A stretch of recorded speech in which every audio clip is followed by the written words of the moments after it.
மீன ராசி அன்பர்களுக்கு மாத தொடக்கத்திலே ராசிநாதனாகிய குரு பகவான் 4ஆம் இடத்தில் அமர்ந்திருக்கிறார்.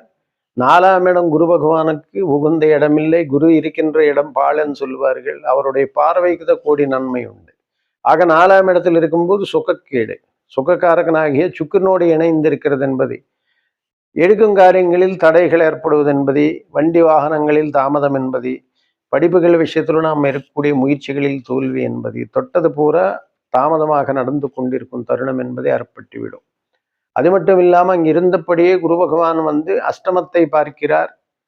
அப்புறம் தொழில் ஸ்தானத்தையும் பார்க்கிறார். தொழில் ஸ்தானத்தை பார்க்கிறது மிக சிறப்பு அல்லவா? ஆக தொட்டது பூரா சிறப்பு. ஆக குரு பகவான் எப்போ 10ஆம் வீட்டினை பார்க்கிறாரோ தொழில் மேல தொழில் வந்து கொண்டே இருக்கும். அது மட்டும் இல்லாமல் எதிர்பாராத தனவரவு என்பது உறுதியாக கிடைக்கும். மிகுந்த நன்மைகள். அது மட்டும் இல்லாமல் அதாவது விரயத்தில் இருக்கின்ற ராகு மேல, விரயத்துல பாப கிரகங்கள் வரும்போது நமக்கு நிம்மதி என்பது கிடைக்காது. ஐன சைன சுகமன்னு சொல்லக்கூடிய 12ஆம் வீட்டிலோ ராகு அமர்ந்திருக்கிறார்.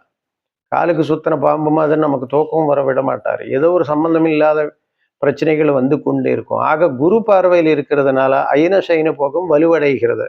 ஐன சைன பாவம் வலுவடையும் போது நினைச்ச காரியங்களில் வெற்றி என்பது சுகம் தானா தேடி வரும் என்பது உறுதியான உண்மையாகிறது.